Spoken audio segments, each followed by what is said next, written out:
Warahmatullahi wabarakatuh.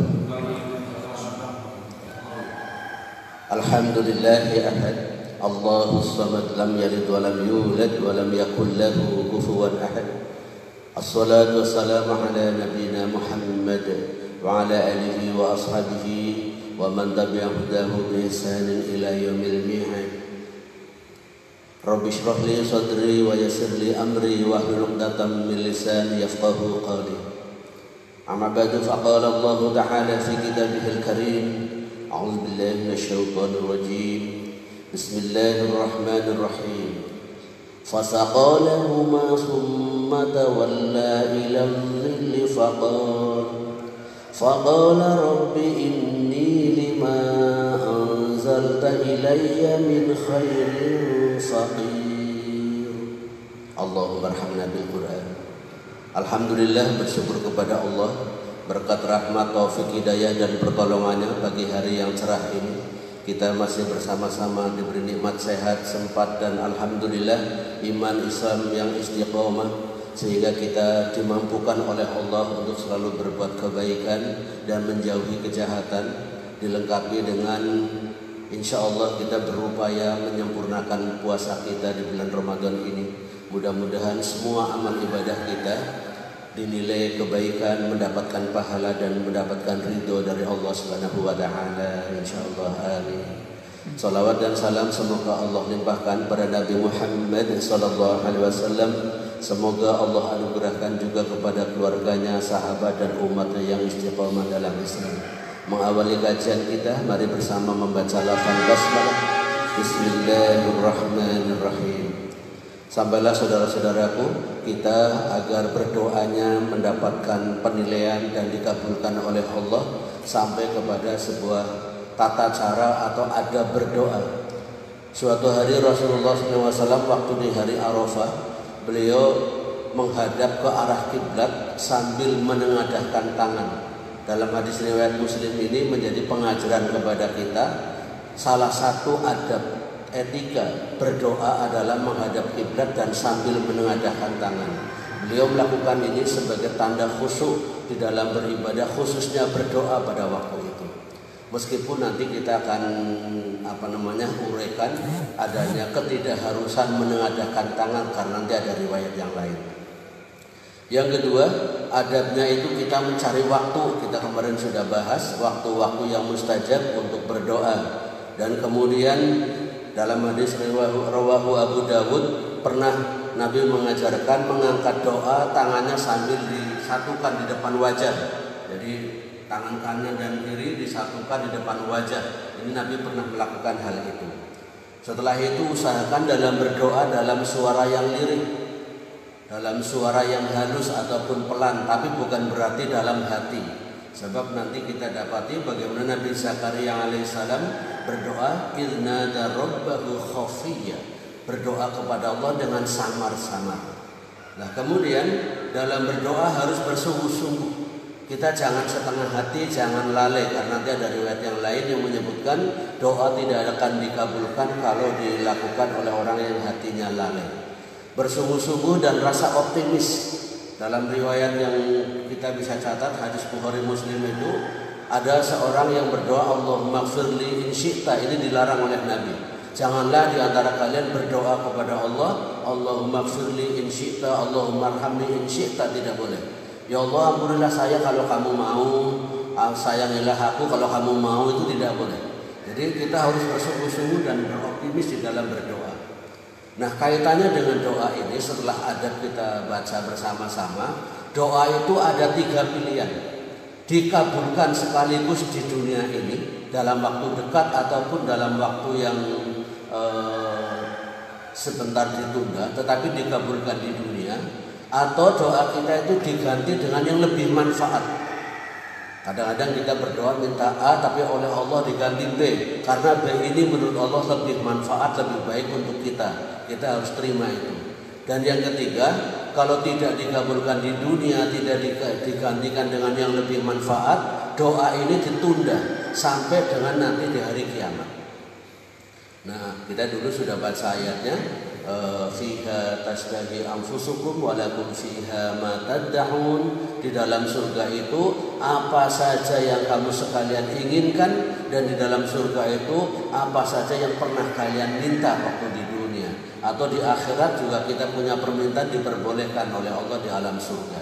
Maka kita sudah bisa mendapati sebuah alternatif. Maka kalau Anda berdoa yang satu kemudian Allah mengganti dengan yang lain, terima saja itu sebagai satu anugerah, sebagai satu pemberian yang baik dari Allah Subhanahu wa taala.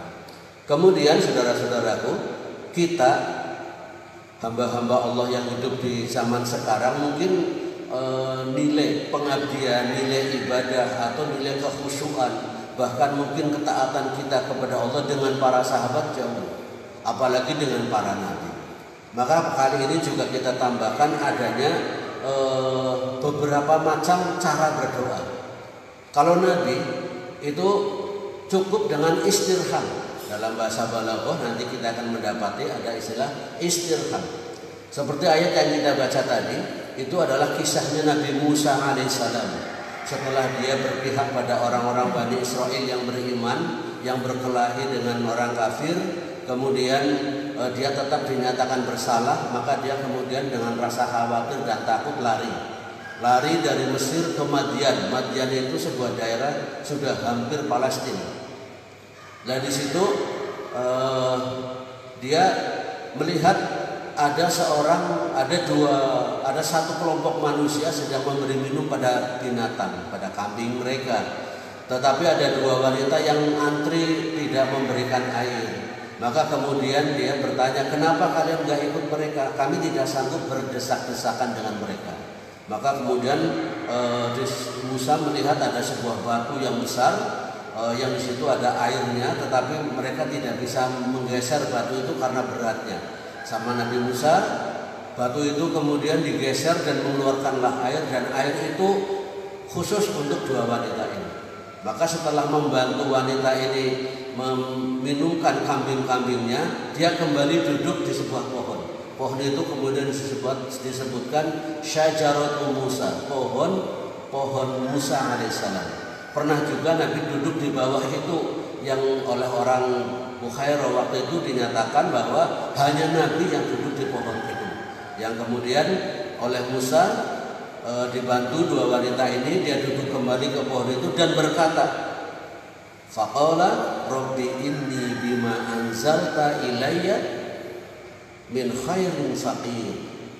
Rabbi inni, ya Allah sesungguhnya aku, lima anzalta, dengan apa yang engkau turunkan kepadaku, min khairin, dari kebaikan, fakir, sangat butuh. Kalimat ini bukan masuk dalam kategori doa harus menghadap kiblat, menengadah tangan dengan khusyuk, dan tidak. Kalimat ini hanya sebagai sebuah istirham, minta dikasihani oleh Allah. Tapi wong Nabi cuman baru rasan saja sudah cair. Nah kayak kita misalkan maaf mau pinjam uang sama teman, kalau kita teman dekat WA saja sudah cair. Tapi kalau orang yang jauh tidak dianggap, sudah dandan cakep, sudah sowan, sudah bawa oleh-oleh pun belum tentu. Nah ini persoalan, bahwa dalam istilah berdoa ada nanti kita kenal dengan istirham, hanya minta dikasihkan. Kemudian yang kedua ada istilah istighosah, mengadu. Ini pernah dilakukan oleh Nabi Ayyub alaihissalam di surat Al-Anbiya tentunya ayat nomor 87 atau 83, nanti kita buka.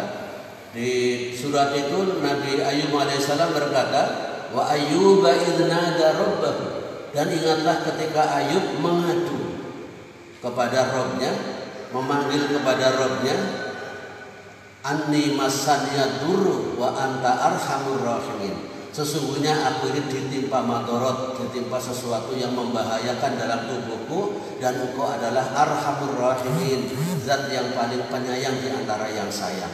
Ini bisa masuk dalam kategori istighosah, bisa juga masuk dalam kategori istirham, minta dikasihani.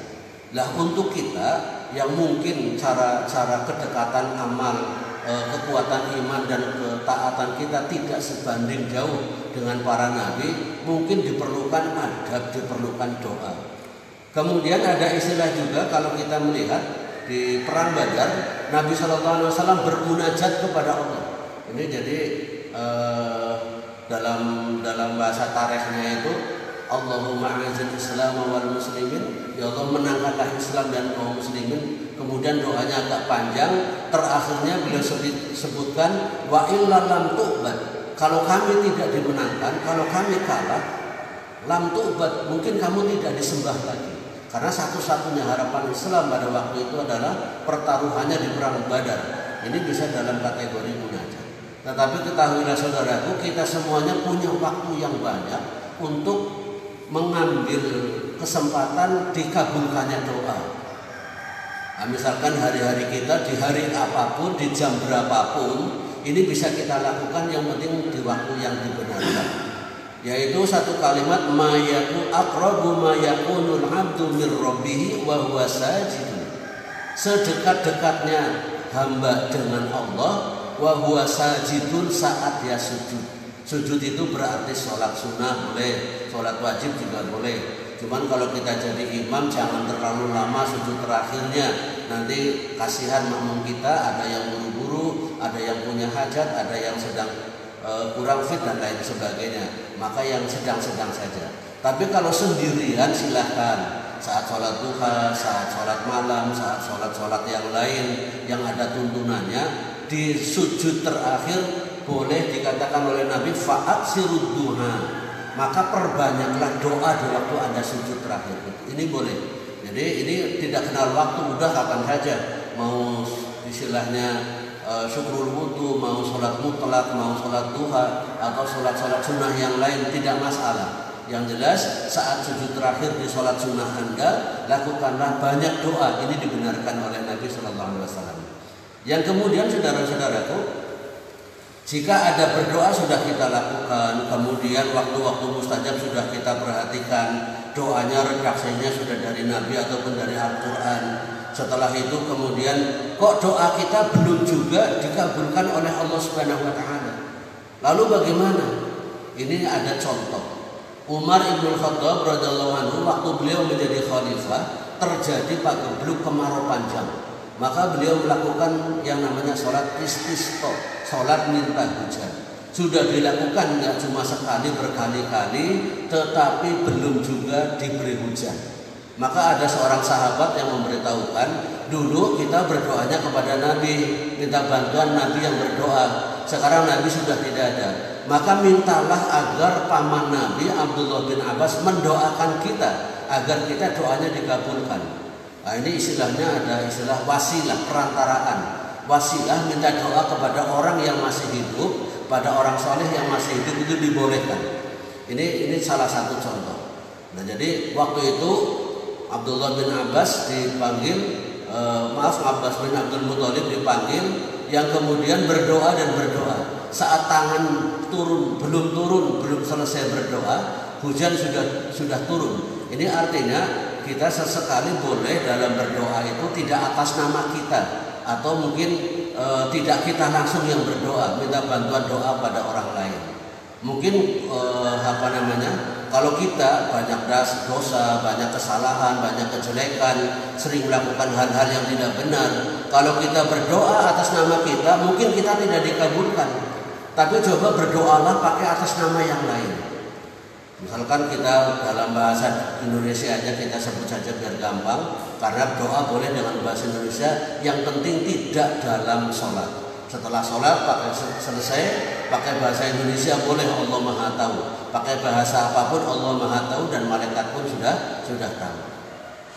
Nah, misalkan kita berdoa berhari-hari, mungkin berminggu-minggu, berbulan-bulan belum dikabulkan, fokus pada doa itu, maka cobalah berdoanya jangan atas nama kita. Kalau berdoa atas nama kita yang banyak kesalahan, banyak dosa dan banyak kejelekan, ini tidak digubris, tidak laku. Seperti halnya waktu itu belum dikabulkannya doa, mungkin ada hal-hal yang belum selesai urusannya antara Umar bin Khattab dengan Allah, sehingga saat tawassul dengan Abbas bin Abdul Muthalib paman Nabi langsung dikabulkan.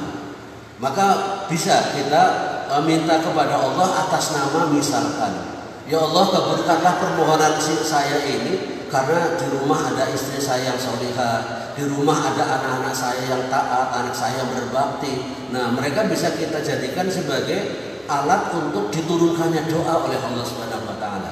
Maka kalau Anda banyak dosa, sering tidak benar, sering melakukan hal-hal yang salah, berdoa tidak dikabulkan, inilah caranya agar Anda cepat dikabulkan. Pakai nama istri, pakai nama anak, atau di rumah ada anak yatim, atau Anda akan membahagiakan orang tua, Anda akan membantu banyak kaum fakir miskin kalau sukses, maka itu bisa kita jadikan sebagai wasilah, atau bahasa kepenaknya mereka bisa kita jual kepada Allah agar doa kita dikabulkan. Maka ini sebagai urutan persoalan kaitannya dengan doa. Ini paling tidak sudah menjadi sebuah pencerahan buat kita semuanya, agar kita jangan berputus asa.